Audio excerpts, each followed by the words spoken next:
right-wing parties like Reform get a huge amount more media coverage than the Greens. They have barely any councillors, single figures across the entire country, whereas we've got over 800.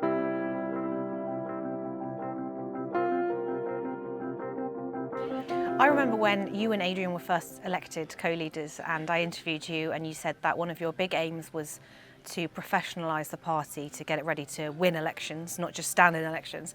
How's it going? Do you think you've been successful? I think that progress has been coming along well on that. I certainly can't claim an enormous amount of personal credit for that. I think that is a direction that the Green Party was already heading towards when Adrian and I became leaders. But it's true, we think that the Green Party is coming of age now, and that's clearly been demonstrated in our results in the last few local elections. We, over the last 5 local elections, have increased our number of councillors nearly 5-fold.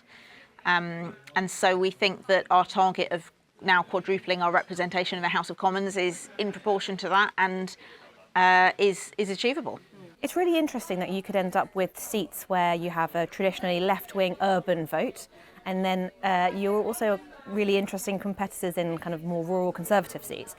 How do the Greens cater to both those sorts of voters, the small C Conservatives in rural areas and the more left-wing seats like Bristol Central? Well, I think there's a few different factors going on there. First of all, yeah, it is true that people come to the Greens from across the political spectrum because they see that our policies are the common sense policies that tackle the issues we're facing in this society, in this country, whether it's the cost of living crisis, the housing crisis, sewage in our rivers. That's obviously particularly of concern to a lot of rural voters.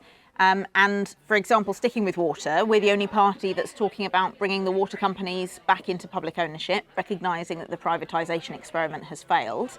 And that's common sense, really, because water companies are a natural monopoly. You live in East Anglia, you can't choose to be supplied by Yorkshire Water, and I think people, even if they might have previously voted Conservative, can see that that's common sense. In fact, are you seeing that appealing to those sorts of voters? We are, absolutely, we are. And that's backed up by independent polling as well. So the campaigning charity We Own It, who campaign on public ownership of public services, have at various points over the last few years commissioned polling on the levels of public support. And it's a pretty consistent 2/3 to 3/4 of the British public support public ownership of public services. It varies depending which service it is. And for most of those, that includes a majority of people that voted Conservative at the last general election. So there's a lot of policy areas from, public ownership of public services, bringing in rent controls, calling for a ceasefire in Gaza, where there is a consistent large majority of the British public who support those policies, and yet the Greens have been either the only party or certainly the party out in front, being the first or the only ones to offer those. So I'm not surprised that voters are coming to us having previously voted for a variety of different parties. The other side of the coin is, given Labour's kind of more central policies that they're going into this manifesto on, and how high up the agenda the environment is, why aren't you set to win more seats? Well, we recognise that we're a small party at the moment, albeit rapidly growing. So we know that under this first past the post system, we have to be realistic about the number of seats that we can win. So our approach is to stand a record number of parliamentary candidates, 574 across England and Wales. That's more than the Conservative Party even. So everyone will have the opportunity to vote Green, but we're concentrating our campaigning effort in the 4 constituencies where we've got a very good chance of winning because we've been working hard in the local area for a long time. We've got a big group of local councillors, so people have had that experience of being represented by Greens at a local level already, and they've had time to get to know and trust us. Does it frustrate you how much attention Reform and Nigel Farage get in comparison to the Greens when you are actually a much more long-term established party than Reform are? Obviously, he is a very big media performer.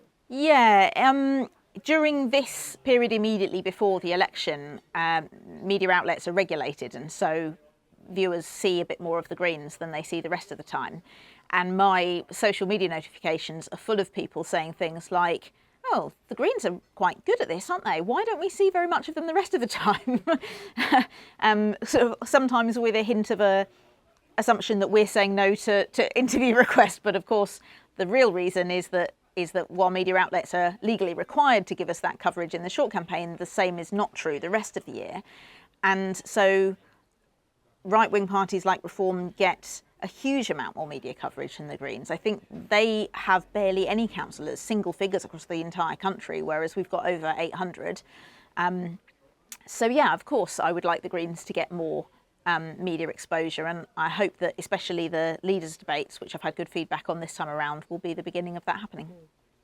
So if Labour win the election and you are elected, two hypotheticals there, but they're pushing ahead with this plan to build 1.5 million homes, you won't stand in the way of that unless you believe that they're not meeting the affordable housing criteria. Is that right? So the Greens' approach is, as I say, we need to have the right kind of homes in the right place at the right price. So yes, of course, we need to build more homes in this country, but big luxury executive housing estates on green belts with like 4, 5, 6 bedrooms, which is what we often see, a double garage, but no school places, no bus service, no local shops.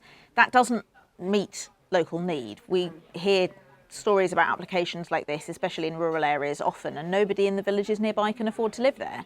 So what's that doing for the housing crisis? Very little indeed. So yeah, we do need to build more homes, but we want to make sure that councils have the powers to ensure that enough of those are affordable and that they come with those services like bus services, shops, etc., that they need to make it not just an asset for the super wealthy, but a home and a community.